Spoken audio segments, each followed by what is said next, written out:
I was like, it'd be a great idea. I should start this business. But I don't think, and I've said this a few times, I didn't have a thick enough skin to do it. I didn't have a thick enough skin to potentially fail. Yeah.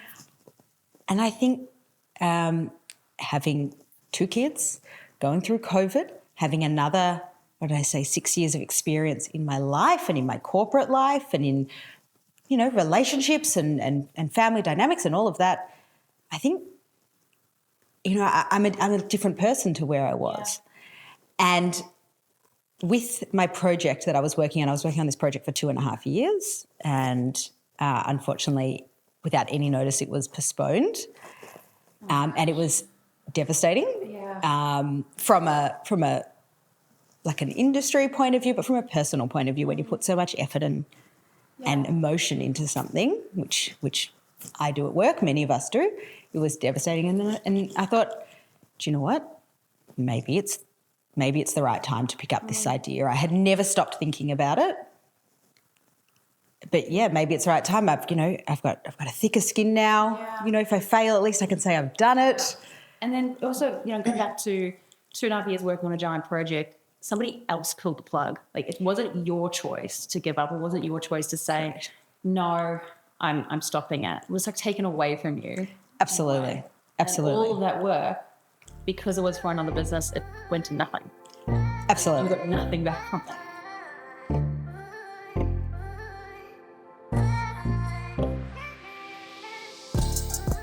Hello and welcome to Truth on a Pedestal, a podcast solely dedicated to talking about how businesses are started and how brands are launched. I'm Justine, founder and creative director at Milanco Studio, and today I've asked Samantha Harrison from Primary to come onto the show and talk about the brand she has just launched. Welcome. Thanks for having me. Primary is a lingerie brand, and as I said, recently launched in, a month? 2 months ago today. 2 months ago today. A lot of the people that I've interviewed at the moment have been launched for about 18 months, 2 years or plus, and I really want to grab the story of what you have just been through, how long it's taken, what was the thought behind this, really fresh in the industry. Welcome again. Thank you. Thanks for having me. Like all my podcasts, I really would want to frame you, just get a bit about your background, where you come from, and how you led to the start of Primary. All right. It's a long story. So let's do this. Like, where did you grow up? So I grew up in Melbourne. Yeah. With 2 sisters and a mum and a dad. Hopefully. Yeah. Hopefully, yes. Grew up in Melbourne, went to school, was always good, I should say, at maths and STEM subjects. So harnessed that and went to do an engineering and an arts degree at Monash. So the arts was more of my passion. I did politics, which I love, but the engineering really was for a vocation because it's what I was good at. It's what came naturally to me. So what did your parents do for work that did it lead you into engineering? No, not from them. They were always hard workers. Yeah. My mum was in retail and my dad worked for himself. But they just wanted to see me succeed. Yeah. So whatever worked and whatever I could get into. Yeah. Which is sort of how it went. Yeah. So studied that at Monash, and I majored in transport engineering. Okay. So big build projects, roads, rail. So you were one of the engineers on those projects? Yeah, so I worked on a few of the level crossing projects. I've worked in a range of different fields, and most recently I was working on a project that was postponed, which sort of led me to look at changing directions. So when was the first time the idea of Primary entered your head? Yeah, so it's not a new idea. Okay. For me, I've had this idea when I had my first baby.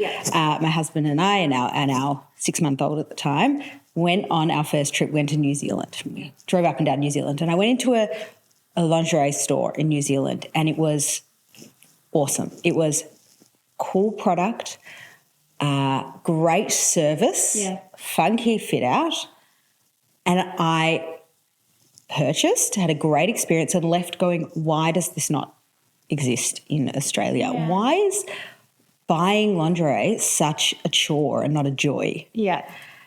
And so that was, well, my son's about to turn 7, so 6.5 years ago.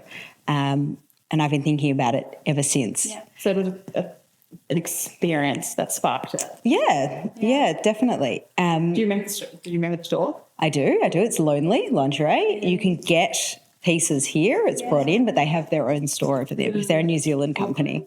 It is. The store was in Auckland, yeah. No, I haven't been to it. Next time I go back, I'll definitely hop in. It was just great. Just like nothing that really I have found to exist in Australia. You had a 6-month-old baby, but you had this beautiful experience. Yes. I'm assuming that you had planned to go back to engineering. So at that stage, I was like, it'd be a great idea. I should start this business. But I don't think, and I've said this a few times, I didn't have a thick enough skin to do it. I didn't have a thick enough skin to potentially fail. Yeah. And I think having 2 kids, going through COVID, having another, 6 years of experience in my life and in my corporate life and in, relationships and family dynamics and all of that, I think, I'm a different person to where I was. Yeah. And with my project that I was working on this project for 2.5 years, and unfortunately, without any notice, it was postponed, and it was devastating. Yeah. From a like an industry point of view, but from a personal point of view, when you put so much effort and emotion into something, which I do at work, many of us do, it was devastating. And I thought, do you know what? Maybe it's the right time to pick up this idea. I had never stopped thinking about it. But maybe it's the right time. I've got a thicker skin now. Yeah. If I fail, at least I can say I've done it. And then also, going back to 2.5 years working on a giant project, somebody else pulled the plug. Like, it wasn't your choice to give up. It wasn't your choice to say, no, I'm stopping it. It was like taken away from you. Absolutely. Absolutely. And all of that work, because it was for another business, it went to nothing. Absolutely. You got nothing back from it. And engineering, it's about as much of building that piece of infrastructure as it is actually a community benefit around it. So when something like this is postponed, the benefit to the community is lost as well, and that's what's devastating, because you put in all this effort. When that happens, the vision just disintegrates. Yeah, and the benefit that could have been, is not there. So you would have kept rock from that in a way, emotionally, and even the build up and getting over that maybe has been the thing that they can just get to go, well, if that was taken away, I may as well try something, because if it doesn't work, it's your choice. Absolutely. And do you know the other thing that happened in between those years? My kids started going to school, and I met a whole lot of other mums running their own businesses as well. And I was inspired, running online stores. So. This is, basically after COVID. And they might have they've started a COVID business or had it from before or after, and I was just inspired. So did you ever look at them and be like, oh, I'm so jealous? Like, you felt low when you looked at it sometime? I'm not sure low. I think inspired and just thought, I should be, I've got this idea. I think it's a great idea. Okay. And inspired to take to the next step. So I think sort of everything just came together, my maturity, other inspiration and relationships that I had, and then actually this change in my work and my workplace. Seeing other mums starting something. Yeah. And it's like, oh, if they can do it, I can do it. You're probably looking at yourself saying, I have built these awesome engineering things, like all these great things. Like, surely I can do it. Yeah, I think I think the other thing about changing careers, and I must say I haven't changed yet. I'm still working part-time as an engineer. It's another thing about launching a business. You can't do it all at once, and you do need an income, or I need an income. So you saw this woman kind of starting, and you had this experience. 6 years went by. Yeah, 6 years went by. This happened, and then we thought we'll launch this business. Yeah. So the vision of the business is to create a beautiful, comfortable space for all women to be fitted for undergarments with exceptional service and seeing products, able to products that you can't get anywhere else in Australia. So the big vision is to have a shop and have a space. Correct. So you have a massive vision, which I love. I love that it wasn't like, I'm going to just launch this. It's like, here's a vision out here, which you can't really just get on launch. And, you're at the first step now. Yeah, so that was the vision. So I spoke to a whole lot of people about that vision. I think obviously my husband, who I'd spoken to a long time, spoke to I started looking around for people who will help me with branding and be that partner with me from a branding point of view. I also spoke to another mum at school who works in marketing and PR, and she actually rocked my world, and she was like, it's very hard just to launch a brand these days or a shop these days. You really need to launch online and have a hype and a profile and an interest and somewhere you can see the products. So we shifted our strategy a little bit from a store first to from a store, like a bricks and mortar store, to let's start with a soft launch online, get a feel, test the product, test the price point, test our customers, and also test not our customers and see why they might not be interested. So that's where we're at now. And then the aim is to open a bricks and mortar store, our first one, in July next year. We'll see how that goes. Famous last words. So you have the idea. I mean, you've got these beautiful pieces. I will move on to the camera. This is my favourite. I don't know. They're also pretty. Gosh. Yes, so they are super detailed. I'm not going to show my nails because they're really gross. But so I'll do it for you. So that I can show it up and look a little bit nicer. They are stunning. So tell me about the pieces first, and then we're going to go into how you got these produced. This is actually from a brand in South Africa. So they produce them. The brand's called Netty Rose, and they are a beautiful brand. They design all their own fabrics and styles and make them in Cape Town. Okay. And so you can see these ones are wire free, but this one's quite clever actually because it's got the stitching like it's the wire, so it gives you shape and holds you in. But their garments exude joy. And that's, when you're wearing something, even if no one else can see it, to know that you have something underneath radiates from inside of you. So it's like the first thing when you put it on in the morning. Absolutely. And you see yourself in the mirror and you're like, oh, this is really cool. Then you cover it up, but you've actually started the day with this like spark of joy for yourself. 100%. Every time I wear matching undies and bra, which it's not necessarily common. It should be, but every time I'm like, I feel fabulous today. 100%. I also, and they're so beautiful. Something you're like, oh, quick little money run or something. Just to show my beautiful lingerie. One of the first steps I did to launch the brand was actually look at one of the big pieces where I wanted to bring in garments that weren't here, undergarments that weren't here. You did just sort of. I haven't designed any of these. These are international brands that I've brought in. Okay. Some that are exclusive to us in Australia, and others that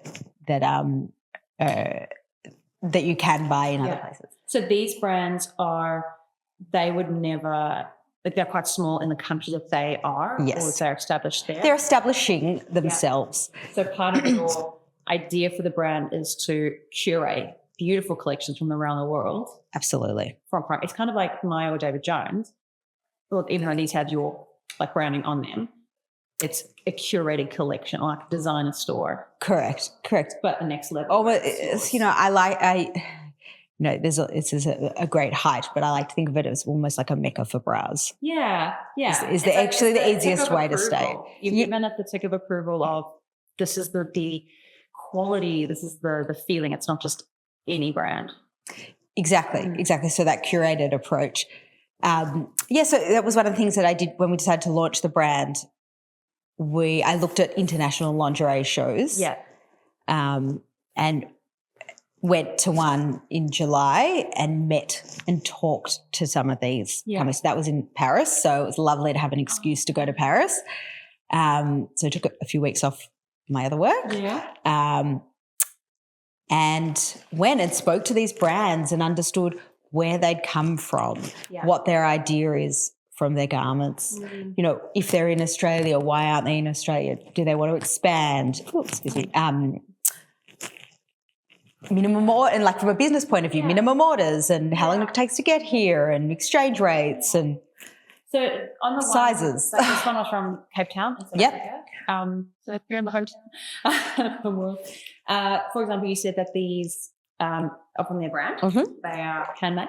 They are handmade, yep. So the minimum order, like when you design and manufacture something overseas, their minimum order might be like 10,000, 20,000. Whereas because they're with a brand handmade, did you have more acceptable? Yes, they were. So, minimum orders are depending on the company, but you know, more in the realm of about 1,500 US. So, but what the problem is with bras is that it's not small, medium, large, you know, extra large.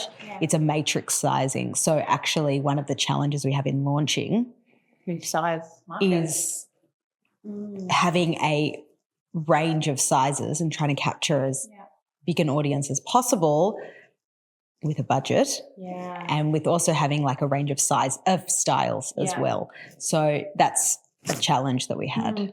And there's always I used to work with the sporting bra brand, and I remember when we were looking at their bra sizes, there is an average sort of bra size sporting bra size that we always sold out on it, but you always had ones at other ends, but we may have only brought 3 or 4 of them. But there is a bit of a pyramid between with sporting bras. How have you found researching from your style of bra? So it's incredibly tough, and it's only been 2 months. So I had to reach out to, in fact, and that was one of the things that we did. I also did a bit of training, and I couldn't find anywhere in Australia that did fitting training. So I found this place online from the UK, and so I did an online fitting training, and also I learned a lot about bra sizes and how they're made through that service.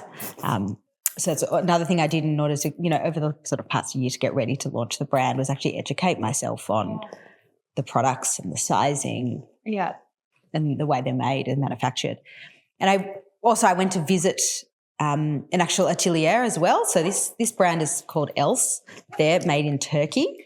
So they've got their brand, like obviously they do, tags, their branding, and then but it's by Primary. So it's like Else curated by Primary. Correct. And when you have your store next year, the store's Primary with all these beautiful brands. That's gorgeous. Absolutely. Yeah, so this one's fabulous. And I went to go visit their factory so I could learn more. So I saw the women and a few men, you know, making the garments and cutting them out and talking about the dyes and how challenging it is to get, here's an example, you don't realise that to get a coloured bra, you need the strap to be the same colour as the mesh, to be the same colour as the stitches, and the trim and the back. They're all different types of material, and the dye, I'm assuming, reacts different on all these. Absolutely. And they all come they're all sort of different factories that make different pieces. So learning about coloured bras versus something that's easier to make because this beige colour is much more ubiquitous. So it's much easier to make these, but that's why there's less coloured bras out in the market, because they're so challenging to actually make. There you go. So, education was a big part of me sort of getting ready to launch the brand as well. And you said you spoke to a friend at your school for a month. Once, yes. Marketing. Knowing that you were going into a venture that had a big vision, did you start with a brand strategy working with that? Yeah, so she helped me with marketing and PR and sort of gave me, we went out for a wine one night and my mind was blown at all these things that I need to think about, which was basically, this sounds really naive, but social media and what that actually is, from me posting pictures of my kids to having a brand social media. And there is a big difference there, and I am learning every day. So that's what she helped me with. But then we went to an actual branding agency to help us with that. And so who did you use, if you don't mind me asking? I used a a woman in her design studio. Her name's Jack. The studio is called Jack and. Okay, I've heard of Jack and. Maybe I follow her. Maybe. She's she's very Brunswick. Okay. Very cool. Ah, so you wanted something that didn't follow the trends, had her own trends, sort of thought outside the box. Absolutely. And also it came with their own point of view. And actually there's a good story going back to the brand strategy. Yeah. So we went to her and we asked for her to sort of pitch to us and write how it would take us to create the brand, cost and what have you. Yeah. And she gave three, I'm going to forget them now, but 3 parts of the activity. The first one was creating a brand strategy, and then it was the visuals, and then it was something else as well, brand guidelines and those types of things. So it's like the strategy to have it's very content and text-based, but it's to have the backbone. Yeah, all the visual assets, like logo and the colours and the fonts and all the little pieces, and then the brand Bible to be like, this is how each brand does screw up. Thank you very much. That's exactly right.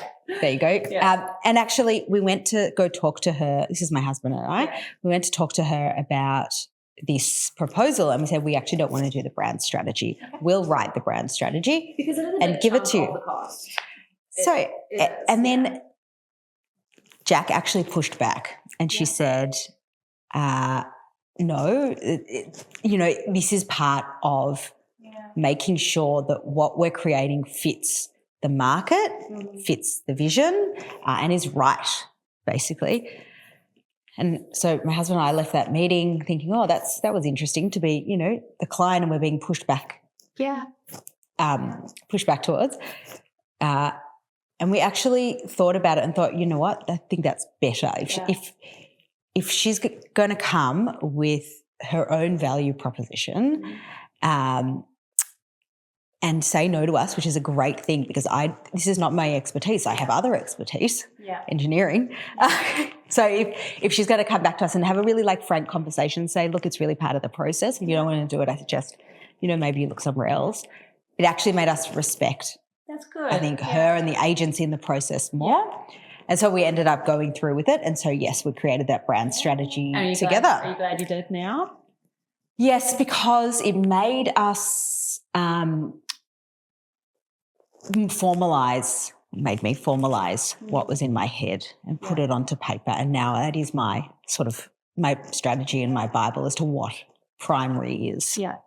And then when you went onto the creative process, because you had figured out that strategy, you really nailed down a lot of key components in that. When you went onto the creative, you knew why she was doing and delivering those types of ideas.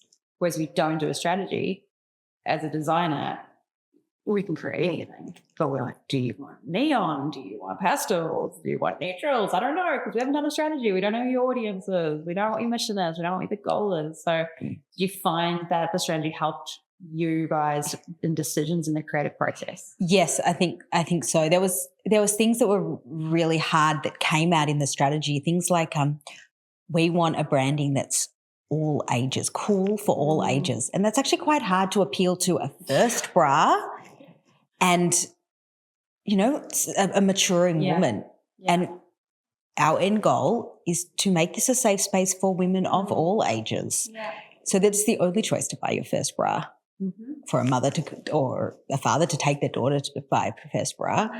And the other place to be properly fitted when you're at every different stage of your life. Yeah. You're old and droopy. But you got no body beauty left. Like, no, I've still got a pretty bra. Yeah, but there's lots of times in between. There's, there's pre-pregnancy, post-pregnancy, different times of the month changes what your needs are. Weight loss, weight gain, menopause. Yeah. And so that's why fitting and having a place where it is comfortable to be fitted is central to the brand of Primary. That's actually really hard to translate online. Yeah. And so I feel if we're going back to sort of this MVP that we've launched, there's a lot more to go to realise the vision. Yeah. And this MVP is just a step there. just a step on the way before we get there. So explain your MVP. So for people that understand MVP, it is just what do you need to get to market, because otherwise you can be producing something for 3 or 5 years, and sometimes you just need to get to market, then fix it, and then keep growing. So what was your MVP to get to market? Yeah, so minimal viable product. So what we needed was product, branding, an online store, a social profile. It's probably a marketing strategy, marketing and PR strategy. Okay. Those are the 5 things that we needed. Step by step, your first one was finding the right product. First one, finding the product. And how did you go about? How did you get the store in New Zealand? You got inspired by. How did you find the shop in South Africa? So I went to this expo in Paris, talk to these brands, see what would be the right fit, see what would be the right product, and also what would hit the right price point. Yeah, I think that's a big part as well. Yeah, the price point can't be too cheap in order to distill the brand. It can't be.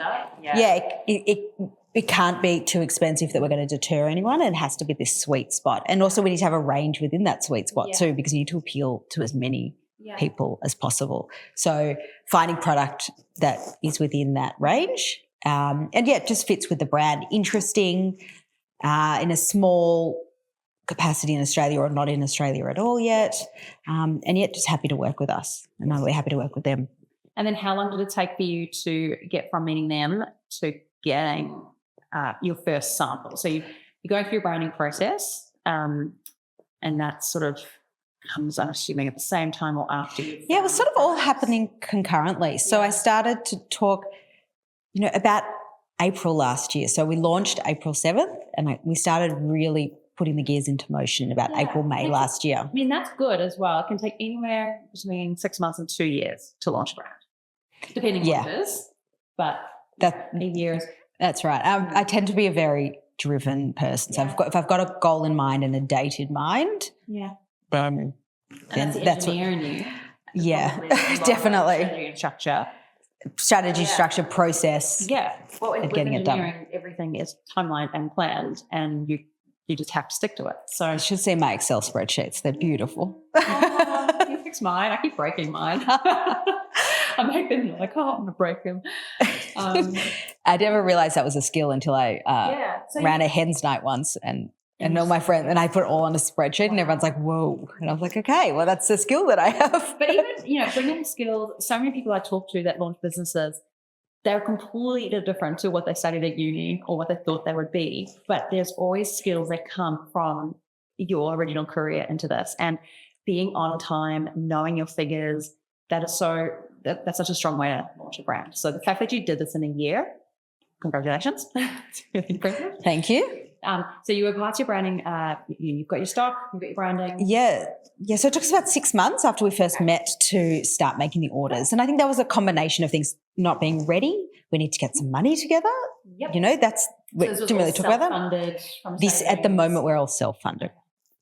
That's going to change pretty soon as we grow into hopefully opening a store. Yeah. So we're at that sort of point now. So that's all investors. Yeah, we're about to start.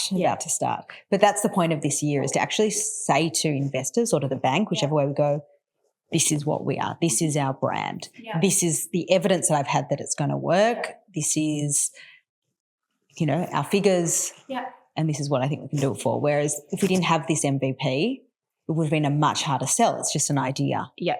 And people can't buy into idea. Well, they can. They can't search for you online. They can't search for you online, and it's the fashion beauty industry, which is so oversaturated. So an idea needs to come to fruition for people to invest.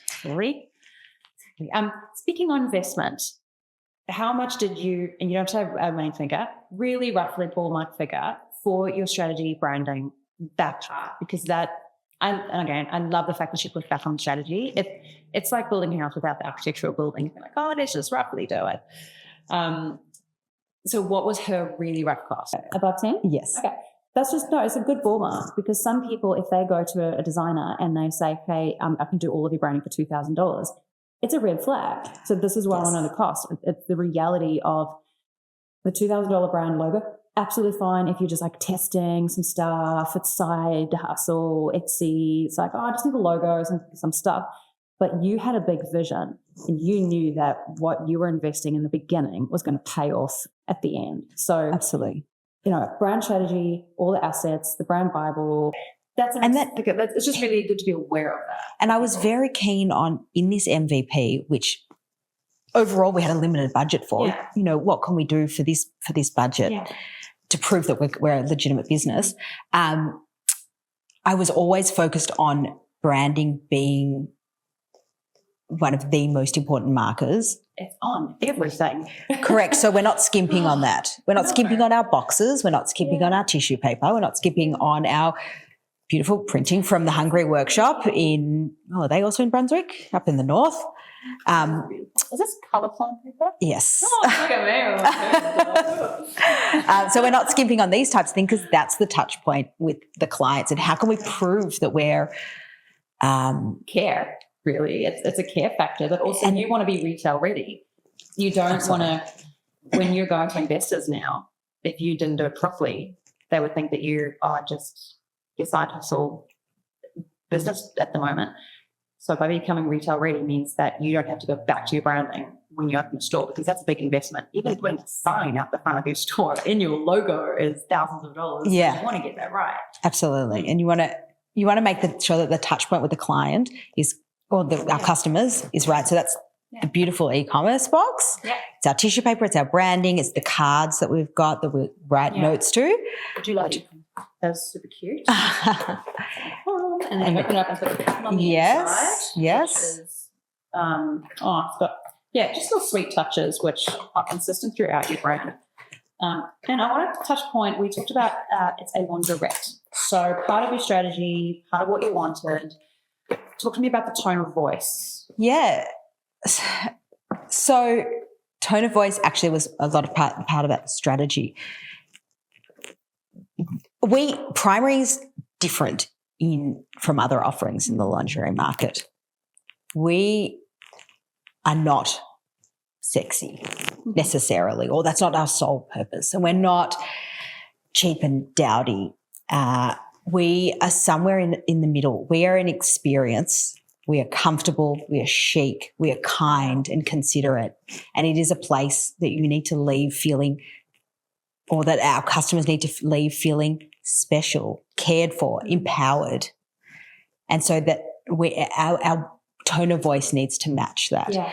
One of the things that we really struggled with and we worked with Jack on, and I said it very early on in our brand strategy meetings, I really dislike the terms associated with lingerie. I don't like necessarily lingerie or intimates because it's very boudoir. It's very sort of almost taken away from the woman. Yeah. I don't necessarily like underwear because that's very associated with bonds. Yeah. Your 3-pack from Target. Yeah. You've got your sleeping underwear and then you've got your daytime lingerie.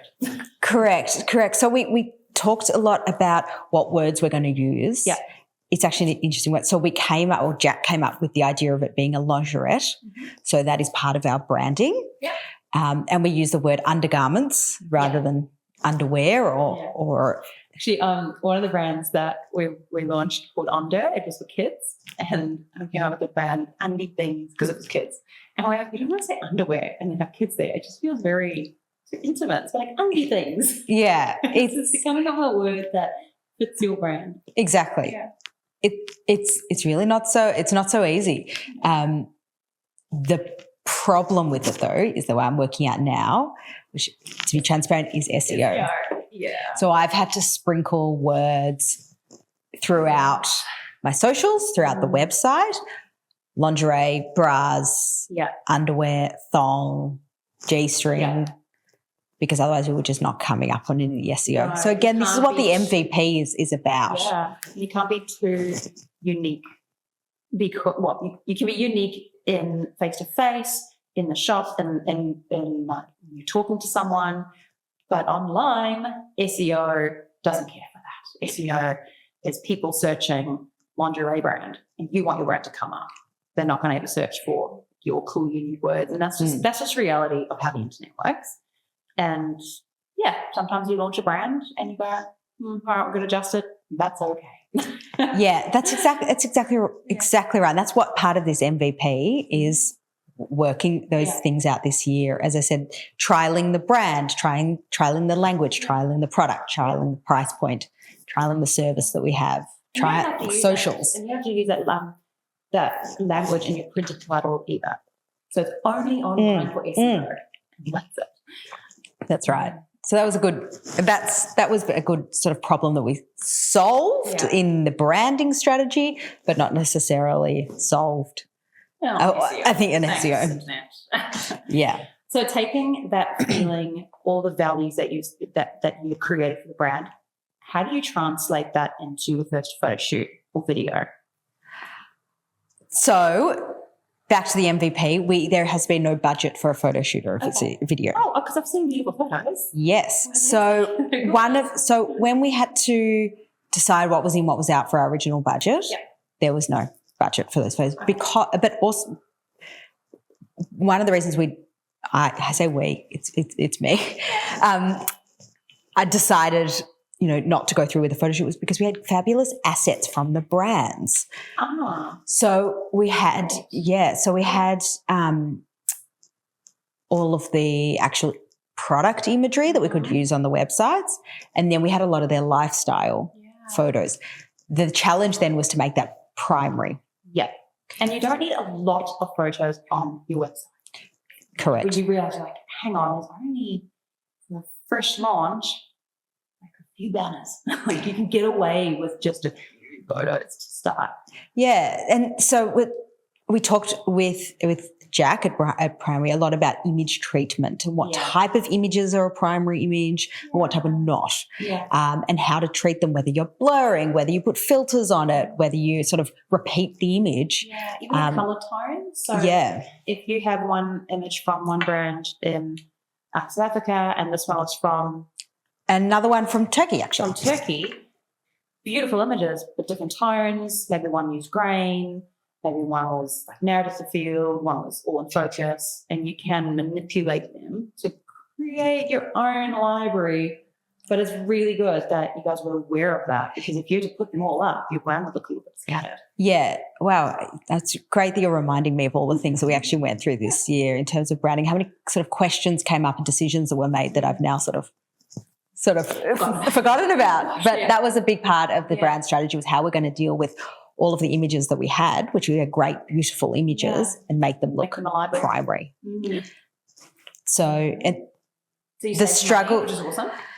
We did. We're now looking at doing some brand photography, and that would be more not necessarily the product, because we might not have this product forever, but more like primary brand imagery. So what do we want to associate these undergarments with? Mood shots. Then we can use these hero shots in advertising, socials, on the website. And then people... rather than selling the actual garment as a primary. Yeah. People buy feelings, not things. All the time. Like, terrible. If somebody else could take this brand and exact same product, not sell it because they haven't created that mood or a feeling. And that's why we buy things. In the cart, you're thinking, do I need this? And there's always, if something makes it, that changes a feeling in you, you're like, because I'll get a feeling. That's exactly right. How did you go? Are you on Shopify? We are on Shopify, yes. How did you go finding your website person, and how was that? So I was actually quite lucky. The website person happens to be my husband. He used to do website development and then has moved on now. He's in service design. So he understands web and how that translates to a feeling and a service in terms of when people go into a store or what have you. So he has been a fabulous person to bounce ideas off, and also he created the website. Amazing. I mean, it was a dual effort. I was sitting there editing every single image and spending the time doing it, but he's just got a great way to make it look coherent and make sure that it works and, makes it. Translate your ideas and go, I will put another column here, or I'll put the image here, or shorten this. And even if Shopify is great because it makes it easier, you still need someone who understands the language that's used. Yeah. Not necessarily like some sort of coding language, just understanding the language of what's used in terms of what's a header and what's a. You can get a Shopify template and go bang and fill out the images and the copy, but that might not be the way that your brand needs to be experienced. And again, it's usually just a quick testing phase. And over time, people figure out, like, why is no one clicking? And they start to move things around. But then there's also things, the templates might padding's off, or the images be too big, or you put something in there and it doesn't work. So having like your husband knowing how to control Shopify, and then you can add simple CSS code to make it more on brand. So you don't have, you kind of like walk away from the template, but you use it as the wireframe, and you're like, thank you for setting up start. I'm going to go and make mine now. And that was good because it also kept us sort of under budget. Yeah. Or within budget, because, we were just doing it after hours. It can be anywhere between like 10 and 20 grand. Like, plus, easily. Yeah, it depends, I guess, what you want in there. Okay, so that was great. So we probably the aim for that website was to make sure it looked as professional as possible.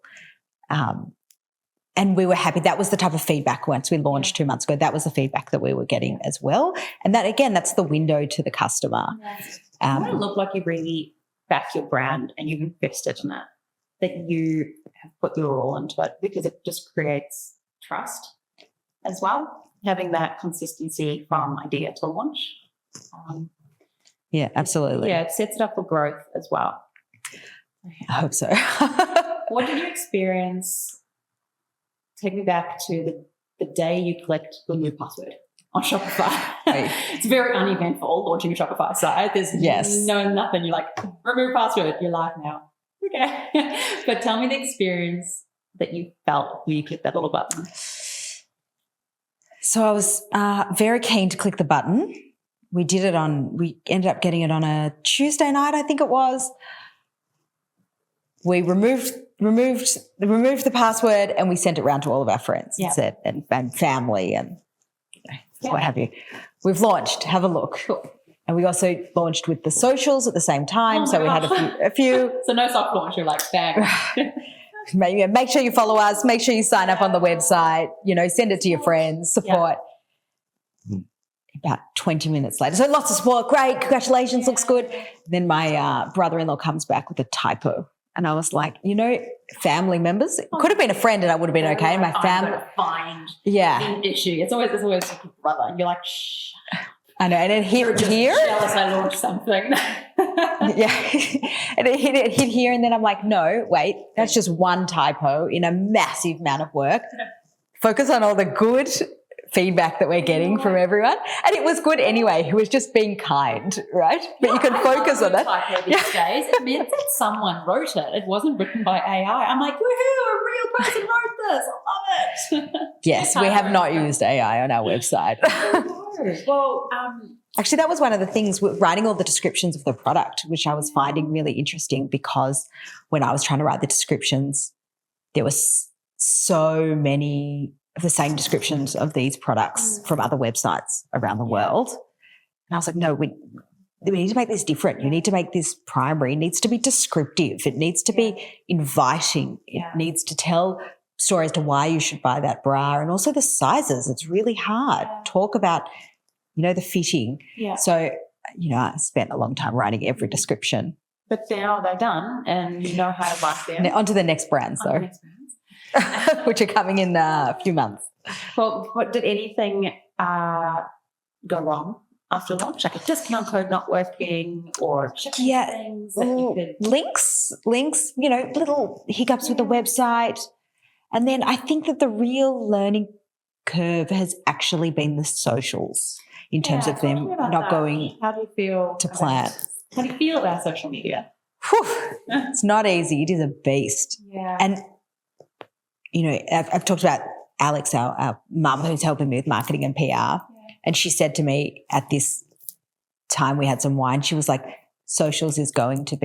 content is going to be your killer. It is so hard and you need to be on it all the time. Mm-hmm. I'm like, yeah, sure. You really get what she meant by on it. All the time. Do not ever disengage. Don't have a life. No. Never put your phone down. So that's right. So it's only been 2 months and I've been trying with the socials and trying to put things out there and make them on brand and be funny and be engaging and keep it up to date. I'm not getting there at all. I should be posting every day. It's impossible. How does the social, because you've launched the brand, so that's kind of the fun part. But yeah, once you've launched, the growing of it, and somebody who was, as you said before, was on socials as like your kids and your family account or just whatever, to I have to think about how's that impacted your life. Yeah, so that's the thing. So you have to think about it, but you also need to increase your followers, but it also increase your SEO within Instagram, for example. So that means that I need to start, the primary Instagram needs to follow a whole lot of people, comment, like, share all of their posts, and then you start growing your profile as well. So it's not just content that's a killer, which it is. It's actually, I am on Instagram every other second of the day when I'm not, cooking dinner or driving to school or, I don't know, answering emails. Yeah.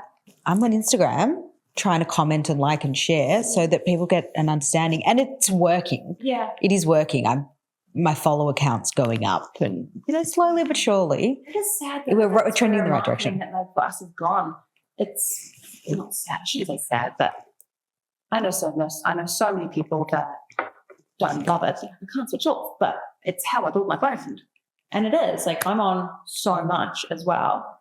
And to the point I'm like, I have to calm down. I have to engage with my real life right now. Yeah.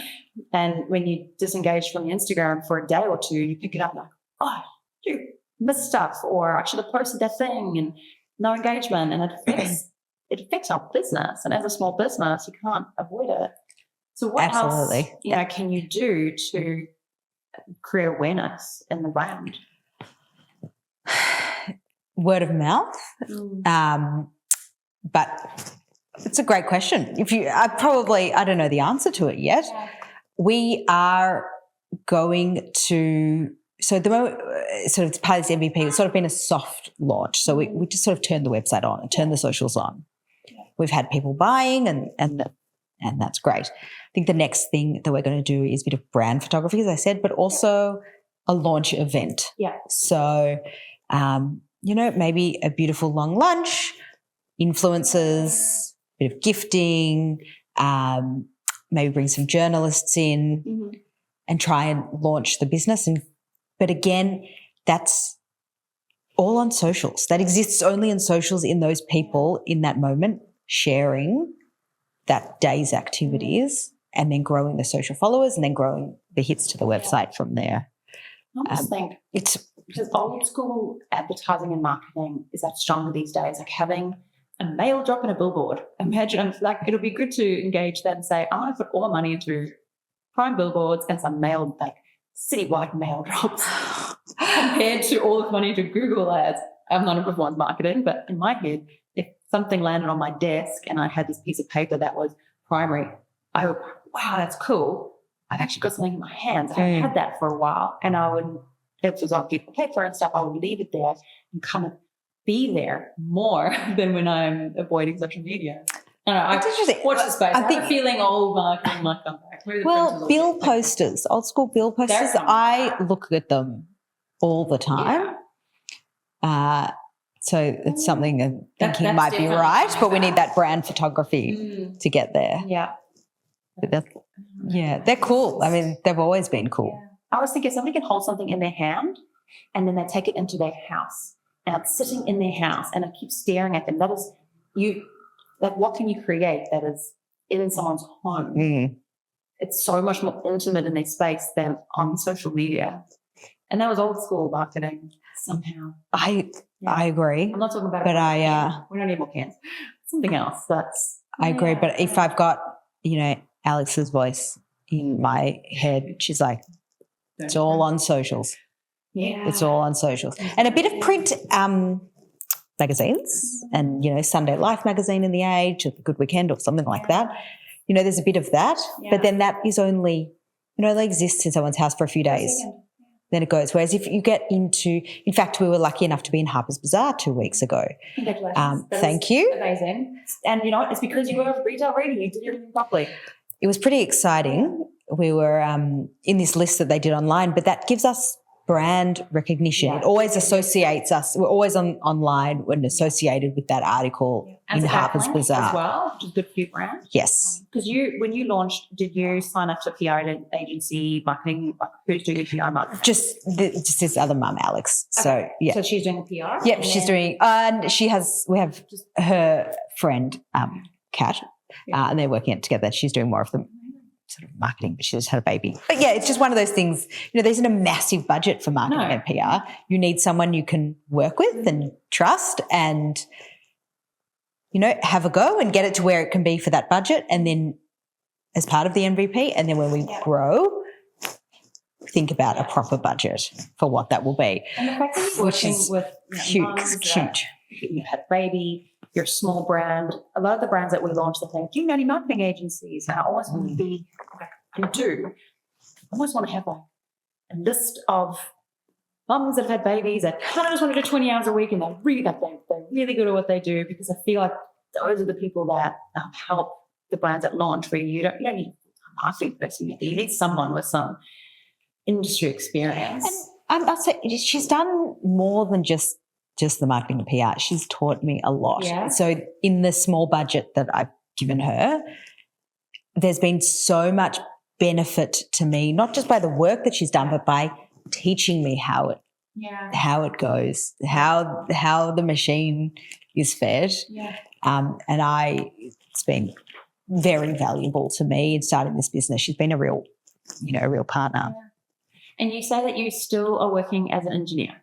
So that is another veil I want to, what is it, unveil? A veil I want to unveil. Myth I want to unveil is people will see another person launch a brand and pushing it online. Look, we've launched it. And then somebody might be in the full-time job saying, oh, no, it's free of the corporate world, or I was doing something. But the reality is that there's a lot of people that still go back to work or do something else while trying to grow the brand. So that's where you're at right now. It is. I mean, we still need an income. Yeah. We still need an income. So I was working full-time until earlier this year, and then I've gone sort of part-time, half a week, and half a week on this and half a week on engineering. And your husband? He still works full time, so he's not really hands on. I just made him do a few very late nights with the website. Yeah.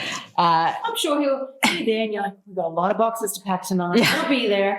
Absolutely, no, he is. Yeah. I can't complain, but He's your sounding board. Someone has to make. Takes the emotional load. Yeah, we're talking. No, my husband's like that. I'll be like, you don't do anything in my business, but you take a lot of my verbal diarrhea. But he's been good because we have we both have a good understanding of risk, but we have a different risk appetite. And when it's, just because I'm doing it, it's our family involvement, it's our family finances, it's everything that it's great to have a sounding board. It's just sort of like a yin to my yang, because we have different perspectives on, risk basically, and then what we're doing here. And so we sort of talk them through and come to some sort of ground that we're both happy with, which is, generally the path forward. I mean, the whole MVP thing was sort of his idea, whereas, me, I'm ready to go all the way in. Let's just do it. Yeah, it'll be fine. Yeah, it's good to have it. Sure, the bank will just give us all the money, I'm sure. And the shop's going to have lines out the door. It's like, I love manifesting, visualizing, but let's just open our eyes and halfway it up there. So he's been also a partner. So I suppose between him and between, Jack with the branding, and between Alex with the marketing and PR. You got your little team, which is really important. Yeah. And people will say no to me. For example, I did something on social media this week. I thought it was hilarious. Yeah. And I put it out to the world, and Alex messages me straight away going, take it down. Yeah. your grid is sacrosanct. She said it has to be beautiful. You can't do this. Exactly. TikTok.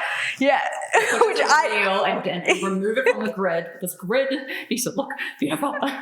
That's right. But on the other hand, these reels upped our followers by like 10%. So I kept it there for a little bit. Just change the cover image to make it look pretty. You can have all the shit behind the cover images. Just when you look at it, you need it to look really pretty. I think that's, yeah. Really, I'm obsessed with Instagram grids, but just put your funny stuff out. Just put a nice cut photo of it. I'm trying. That's where the real trial and error is me running these socials. What platforms do you use to help run the socials? Just Canva. Okay, so do you schedule it in Canva? I wish I could say I was scheduling. I had a great plan before launch to schedule the whole month. Yeah. And then you need like a week to build content for it to take. And then also you can't do a lot of it from Canva. You actually need to physically download. And if you want to put a link to something or a link to shopping or a link to the website or tag someone, you need to do it all manually. So yes, you can put a post out, but you can't put a story out or a reel out on Canva. So going to be on. And how do you work that in with your current job? How do you switch off from primary when you're trying to be switched on as an employer for somebody else? I just have to be. Just have to be. I wish I could say there was a magic formula. Turning my phone just off, like away, is the best way to do it. Otherwise, it's like the lure of the phone is back. It's a real addiction, and it's gotten worse since I've launched the brand because of what we said before. I know, and you have to put a boundary with places and say, it is 8 p.m., no more. I need to read a book and engage with people that are in front of me. I know. There's cake and some terrible TV to watch now. Exactly. My kids are home that is a cake TV. Cool. Okay, so we're launched. Happy. Tell me your plan to your vision. Your big vision is to have a shop. My big vision is to have 20 shops. Good. I love big vision. But we got to start somewhere. You got to start somewhere. Like this is why I do what I do, because when I was a little kid, my dad read this book to sail around the world. So this girl who totally sailed around the world. Oh. And he turned to my mom and he's like, we should do it. And my mom was like, we have no money to buy a boat. We have no idea how to sail. We live in South Africa. Like, we've got 2 kids and a mortgage and we both work. And then the next morning she woke up and she was like, yeah, let's do it. So really? Yeah. And you did it? Well, 5 years later, my dad ended up, it's a very long story. He ended up actually just building the boat over 5 years. Sorry, what? Yeah, I know, he's not Noah. But he built the boat and then he taught himself how to sail. We sold everything we owned in South Africa, moved into the boat, and then we sailed around the world for 2 years to New Zealand. And only it's a crazy story. It's huge, but it's ridiculous. It's huge. And it's only until I was an adult and I look back at it and I was like, Dad, you were sitting there and you had this huge idea of sailing around the world with your kids. You didn't have a boat. You had nothing. Like, how do you even get there? But he just kept that vision in his head and he did it. And that's why every time a business owner has this huge vision, it's like, yeah, and you're going to get there. It might take 5 years, but just don't lose that vision. So when you say 20 shops, it's like, yeah, cool. Yeah, looking forward to it. Just keep that vision. And so many things can set you back, but just keep the vision. If that's what you really want, you're going to one start. That's the aim. I still think that we are going to fulfill the need for a comfortable, empowering space to be fitted with a beautiful service in Australia. I despise bra shopping at my end of doing, because I just stand there by myself, lost. And I just, anyway. Whereas going into a store and being like, I want this is the person I am, and having someone actually accommodate, and it's all nice as well. It's not like bras and things where kind of just they have a couple of nice pieces, but I go into some of those lingerie stores like searching for something. This to me feels like artwork. So yeah, I think there's a market. I love this. This is all hand beaded and embroidered. And women are starting to really gorgeous. Look at a little cat on the back. I love it. I know. So that's 3 different brands that we've launched with, 3 different sort of point of views. We have another couple of brands coming this year. So again, just growing on that MVP to becoming sort of, a bigger, closer to the vision. And then, a store next year. Well, anything, if you go back to having, starting a deal, knowing what you know now, would you have done different to save time, to save cost? It's a great question. I'm not sure I have an answer. I think if you asked me in 6 months, I think I would have a better answer. But looking back at how the launch has gone, things that we haven't been prepared for, though, is that many women have wanted to come and try on the clothes. So I have women coming into our house at the moment and trying on the bras, and I'm fitting them, which is great for me because I'm getting better at it every time, and also and making women feel comfortable and cared for. But they're doing it in our walk-in room. Yeah. Because that's got the door and a mirror. It's also you've really got a market that want to try on. So you get this confidence, and it doesn't mean you have to launch like the giant store in 6 months, but you can, instead of the walk-in robe, you can say, I'm just going to hire a room at this space and set it up, and 2 days a week it's open. So you can take a tiny step if you really feel like you've got people knocking on your door. So So I think that was probably something that I would do differently. Maybe I would have had a space ready to do something like that. And I think the other one was I probably, if I had the budget, would have someone doing the socials. Yeah.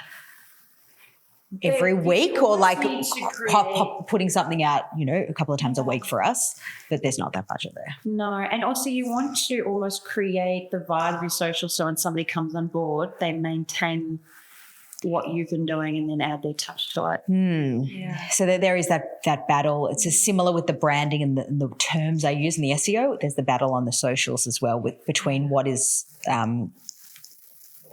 Instagram of the moment and what is our brand. Yeah. And that will continue to be a battle as we move forward. Yeah. For sure. Really okay. Yeah.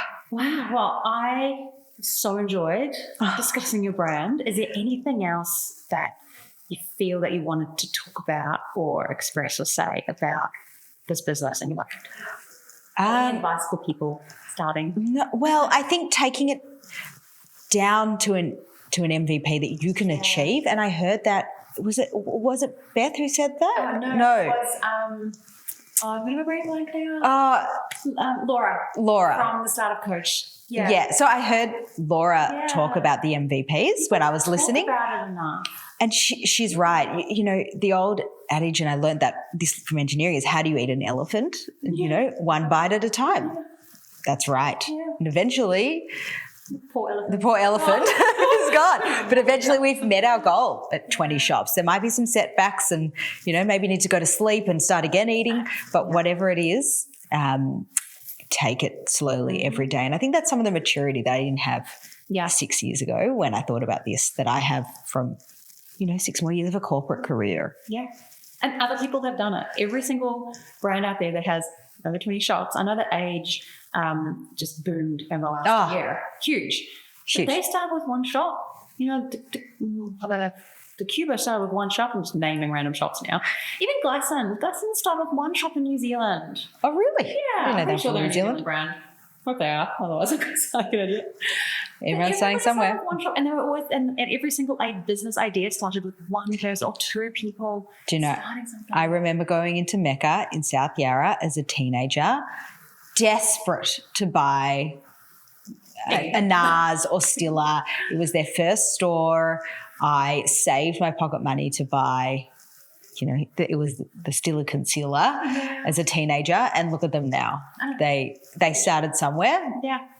They created a feeling, and I'm still a loyal customer because that feeling has stuck with me. And they have a strong brand that they stick to.